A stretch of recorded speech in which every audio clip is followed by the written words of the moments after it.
A young man is an adopted child, but on his wedding day he discovers that his bride is his own sister. The sun was shining brightly, illuminating the lakeside wedding site. Snow-white fabrics were fluttering in the wind, guests dressed in their best outfits were waiting with smiles for the ceremony to begin. Everything was like in a fairy tale. The groom, standing at the mirror in his room, was adjusting his tie, his face a mixture of excitement and joy. Daniel couldn't believe the day had come.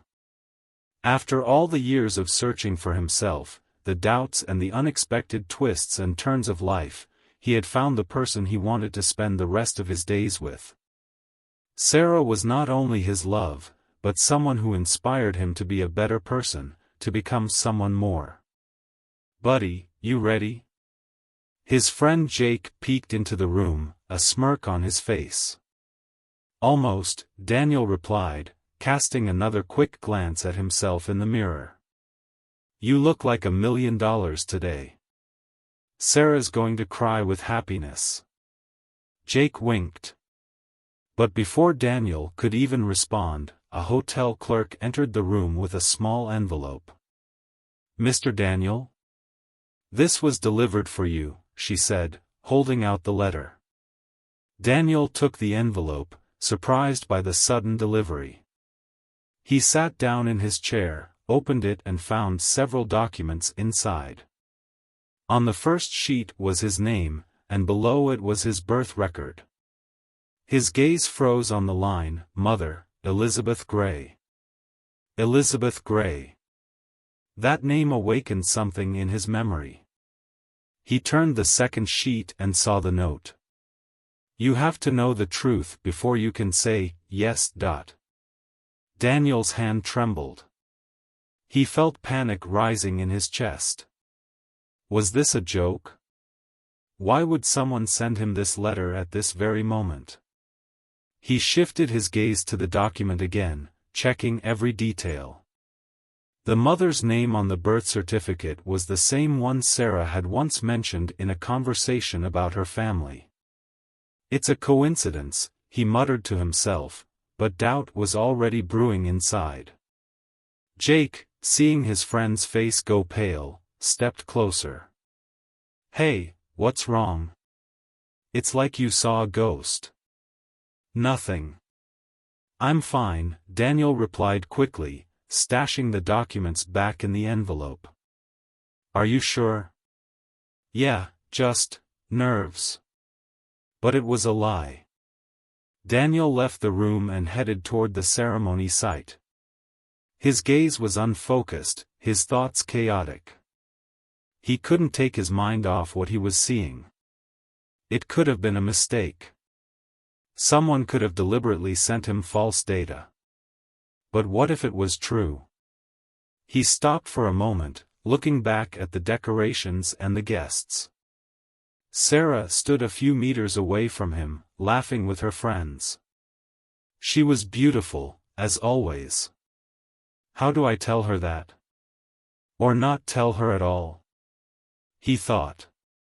An inner voice kept telling him that the truth could ruin their lives. But he knew he couldn't pretend it hadn't happened. The clock was ticking, and the ceremony was approaching. Daniel, sitting alone in the small gazebo, looked at the ring he was about to put on Sarah's finger. If it's true, what's next? His thoughts were like an endless whirlpool. The wedding was supposed to be the happiest day of his life. But now it had turned into a nightmare from which he could find no way out. Daniel had always known he was a foster child. His foster parents, Anna and Michael, had decided to be honest with him from the beginning. They loved him as their own, but never hid the fact that he came into their lives through an adoption agency. "You're special because we chose you," Anna would say when Daniel was little and asked questions. Those words always warmed his soul. Not only did they give him a home, but they surrounded him with care that seemed enough for an entire army.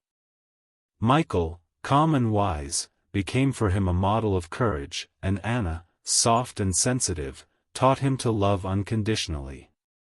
As a child, Daniel rarely thought about his biological parents. He felt protected and loved, and that was enough. But that all changed when he turned 12. One day he accidentally stumbled upon an old drawer in Anna's closet.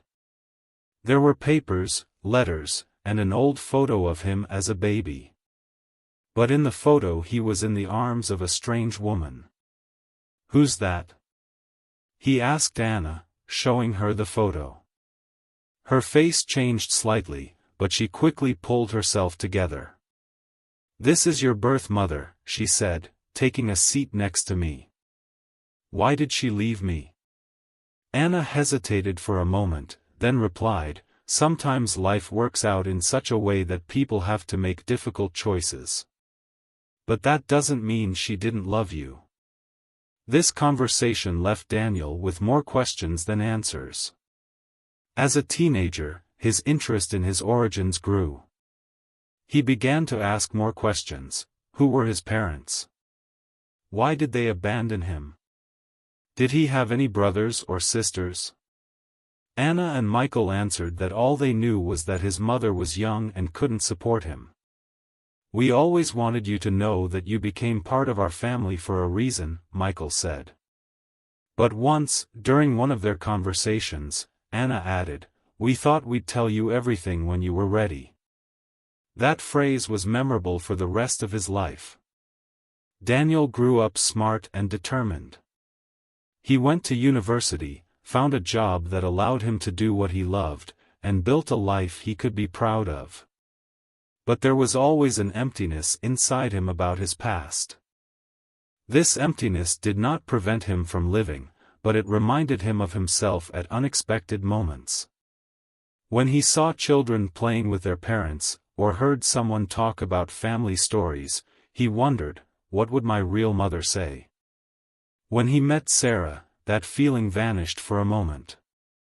She was bright, funny, and there was something about her that made him feel like he had found his place in the world. Their relationship grew rapidly. They could talk for hours, laugh at silly jokes, share dreams. Sarah knew Daniel was a foster child, and that only brought them closer together. "It's funny, but I didn't grow up with parents either," she'd once said. "Really? How so?" "I was a baby when they died. I was raised by my grandmother. And then I grew up." Her answer was short, and she quickly changed the subject. Despite their shared history, Daniel had never connected their pasts. To him, they were two different lives that had accidentally crossed paths. But now, holding the documents in his hands, he felt that his past and her present were too closely linked. The first time Daniel had seen Sarah was at a charity event. He'd never been a fan of such events, but his friend Jake had talked him into going, saying it was a great way to get his mind off work. "You can hang out, eat free appetizers, and who knows, maybe you'll meet someone," Jake winked. Danielle didn't believe in that kind of thing, but that particular night it was as if fate had intervened. Sarah was standing at a booth with a glass of wine, discussing something with a group of people. Her laughter was infectious, and Danielle couldn't help but notice her bright smile. "Go talk," Jake nudged him in the side. "About what? What are you, stupid? Just go." Daniel sighed and stepped closer. "Hi. I can't help but ask, but where do you get that infectious laugh?" he said, sensing how strange it sounded. Sarah looked at him in surprise, and then laughed even harder. "Well, now you have it too," she replied, holding out her hand. "Sarah. Danielle." From that point on, things got wrapped up. They talked all evening, discussing everything from work to their favorite movies. It turned out they had a lot in common, from music preferences to how they both liked to cook. "Do you really cook?" Sarah asked doubtfully. Yes. Not even bad. I can prove it. Okay, challenge accepted, she said, jotting down his number in her phone. Their first date was at Daniel's house. He'd made pasta with homemade sauce, and Sarah was impressed. Not only are you cute, but you can also cook. Where have you been all my life? Waiting for you to show up, he replied with a smile. Each day they grew closer. Sarah was bright and independent, but there was also an occasional flicker of sadness in her eyes that she rarely discussed. I was a little girl when my parents died, she confessed one day at dinner. I'm sorry, Danielle said, taking her hand. I barely remember them. I was raised by my grandmother. She was incredible, but sometimes I think I'm still missing something. He nodded. I know what you mean. I was a foster kid. My parents loved me, but sometimes I think about who my birth parents were. Sarah squeezed his hand. It makes us even closer. We both know what it's like to find our place in the world. Sarah was someone Daniel felt real with. They could talk for hours, laugh until they cried, or just be silent sitting next to each other. A year later, he proposed to her. Are you serious? She asked, looking at him in amazement. Absolutely. You're everything I've ever dreamed of. Sarah nodded, smiling through her tears. Yes, of course I am. And now, just hours before the wedding, Daniel could feel their perfect story falling apart. He looked at Sarah, who was surrounded by her friends, laughing and trying on jewelry. How do I tell her this? He thought. Her laughter, which had once seemed so joyous to him, now echoed in his head, leaving a bitter aftertaste. The wedding grounds were bustling with activity. Guests were seated at beautifully decorated tables, the photographer was running around picking out the best angles, and the musicians were checking their instruments. Everything was going perfectly. Sarah stood in the dressing room with her friends, her face glowing with happiness. Her dress, light and elegant, emphasized her natural beauty. She laughed and joked like it was the happiest day of her life. Are you ready to be Mrs.? One of her friends asked, adjusting her veil. 100% ready, Sarah replied, smiling. At that moment there was a knock on the door. The wedding coordinator walked in with a note in hand. This is for the groom, she said, quickly handing the note to one of her girlfriends. Meanwhile, Daniel sat on a wooden bench near the gazebo, away from everyone. He felt like his head was about to explode with thoughts.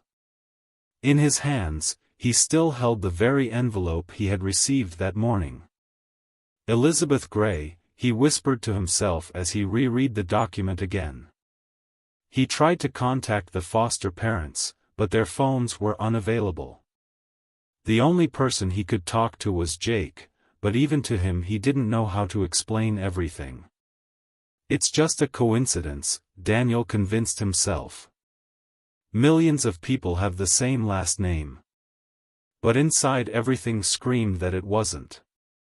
Finally, he returned to the room where he was to finalize his preparations for the ceremony. Jake was already waiting for him there. Where have you been? Everyone's already starting to look for the groom. He said with a note of irritation, but when he noticed his friend's pale face, he fell silent. What's wrong? You look like you got hit by a truck. Daniel was silent, then held out an envelope to Jake. Read this, he said quietly. Jake took the papers and began to read. Elizabeth Gray? Does that name mean something? It's her mother. Sarah's mother, Daniel answered, sighing heavily. Jake froze, then raised his eyes to his friend. Are you serious? You think that you two are connected? I don't. But it can't just be a coincidence. That sounds crazy, Jake said, but his face expressed concern. Daniel left the room and headed for the phone to try Anna and Michael again. This time Anna answered. Mom, I need to ask you something. It's urgent, he said, his voice shaking. What's wrong, Danielle? Are you okay? You said my birth mother was young when she gave birth to me. Was her name Elizabeth Gray? A silence hung on the other end of the line. Yes, Anna finally answered. Daniel felt the world around him begin to crumble. Why didn't you ever tell me? We didn't know how you would react. We wanted to tell you when you were ready. Mom, did you know that name is the same as Sarah's mother's name? Sarah? Your fiancée? No, I didn't know. Her voice sounded as shocked as he felt. Daniel turned off the phone and sat on the edge of the bed. His thoughts were chaotic. What now? Should I tell her or not? What if this is a mistake? The only thing he knew for sure was that the wedding, which was supposed to be the happiest day of his life, was now turning into a nightmare. Daniel couldn't stay alone. He needed to get more answers, to figure out what was going on before the wedding started. He grabbed his car keys and drove out to his foster parents' house. The drive took less time than usual. His thoughts seemed to speed up everything around him. As soon as he parked, he ran out of the car and banged on the door. Anna opened it almost immediately. Her face was concerned, her eyes rounded when she saw his condition. Daniel? What's wrong? You're supposed to be at the wedding. She exclaimed. Mom, I can't get married until I know what this all means. His voice was full of desperation. What are you talking about? Elizabeth Gray, he said, holding out the papers to her. Anna took the papers, ran her eyes over them quickly, then looked up at her son. This is your birth mother. I've already told you. Mom, do you realize her name is the same as Sarah's mother? Anna frowned, then shifted her gaze to Michael, who was standing in the living room doorway, watching their conversation. We never knew her father's name. We only had information about the mother, she said quietly. And you never checked? Never thought it might be important? Anna shook her head. Danielle, we loved you as our own. We didn't think it mattered. Doesn't matter? He exploded. Mom, I could be her brother. Do you realize what that means? Michael stepped closer, putting his hand on Anna's shoulder. Danielle, calm down. We couldn't have known. All we knew was that her mother was very young when you were put up for adoption. We thought you wouldn't want to remember that. And that's why you decided to just hide it from me? Not hide it, Anna objected. We thought you'd ask when you were ready. Daniel ran a hand over his face, trying to quiet the chaos in his head. I need to figure out what to do, he said finally. Anna looked confused, her hands shaking as she tried to comfort her son. Daniel, we don't know the whole truth. It's probably just a coincidence. Too many coincidences, Mom, he replied, his voice strained. Michael spoke up. You need to find out more. Maybe your birth mother had other relatives who can tell you what happened. And where am I supposed to find them? It's my wedding day, and I just found out I could be married to my own sister. Michael was silent. This was a situation for which he had no answers. Daniel walked out of the house feeling even more confused than before. He looked at his phone and saw that Jake had called him several times. Sarah, he thought to himself. How am I going to tell her this? And what if I'm wrong? He got in the car and started the engine, but he couldn't budge. His hands trembled on the steering wheel. God, give me a sign, he whispered. Daniel returned to the wedding site just before the ceremony began. The guests were already seated in their seats, the music had begun to play, and Sarah, surrounded by her friends, looked absolutely happy. He stood at the edge of the platform, in the shade of the trees, watching this spectacle. Her white dress, her smile, her laughter, all of it should have filled him with joy, but now every gesture she made only increased his inner pain. Where have you been missing? Everyone's looking for you. Jake's voice brought him out of his trance. I don't know if I can do this, Daniel said without even turning his head. Jake grabbed him by the shoulder and forced him to look up. Hey!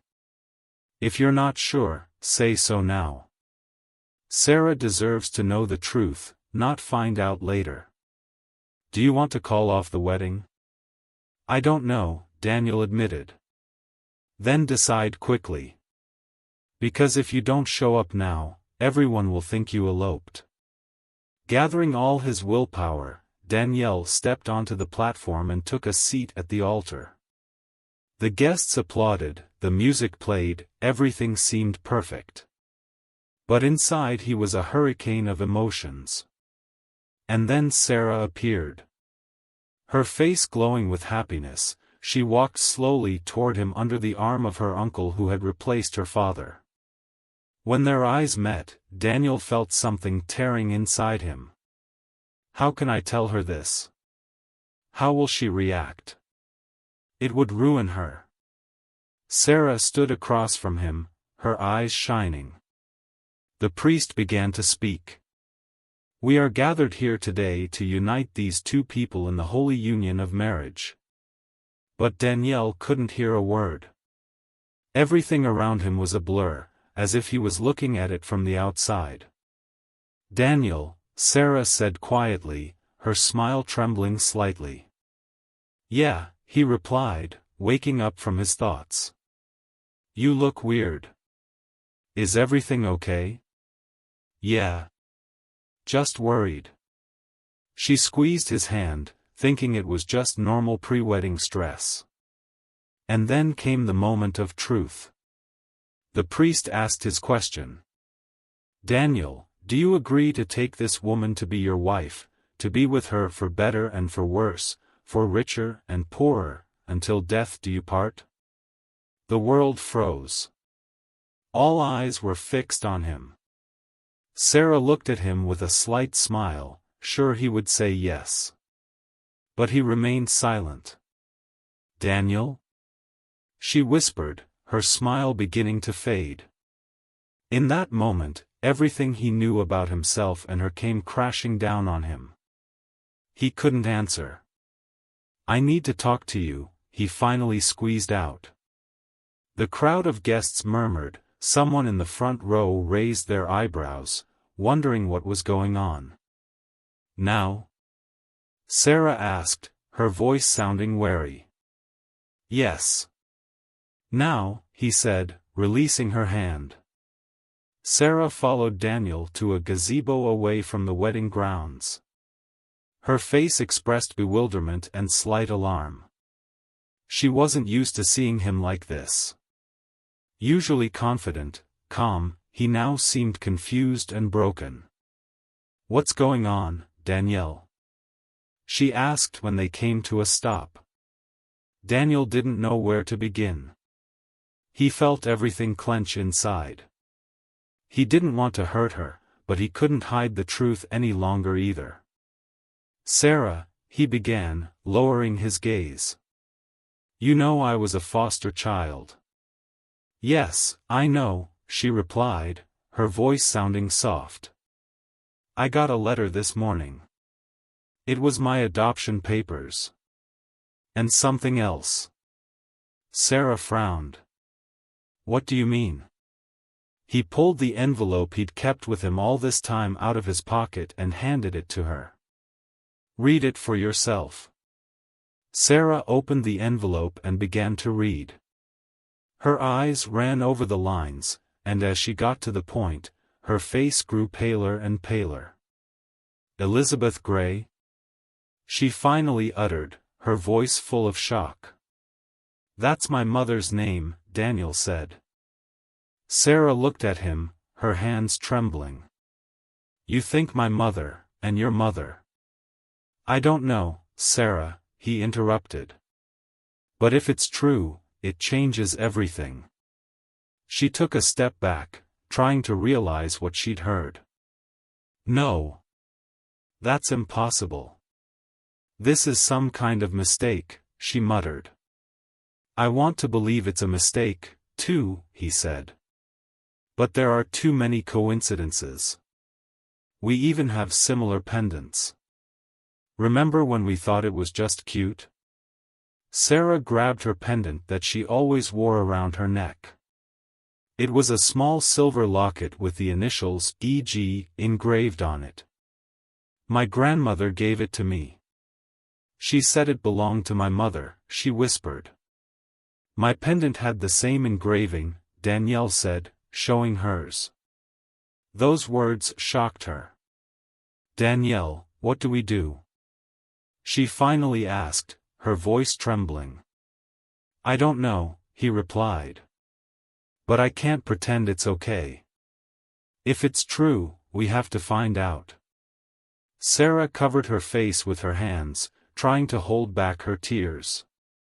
Why now? Why today? I don't know who sent that letter, he said. But it was probably someone who knew we were getting married.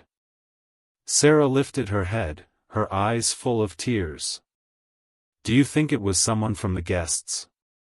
Maybe. Or someone who wanted to prevent our wedding. They fell silent, both immersed in their thoughts.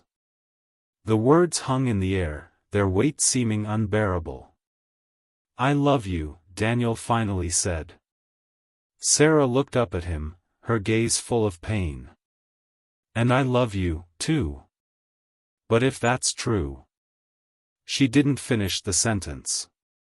They didn't need words to understand how they both felt. Sarah and Danielle returned to the set, but the wedding was already ruined. The guests were looking around, whispering, wondering what had happened. We have to figure this out, he told her quietly before they sat down next to each other. Yes, she agreed. The wedding day that was supposed to be the start of their new life became the day everything fell apart. Their story didn't end there, but no one knew how it would continue.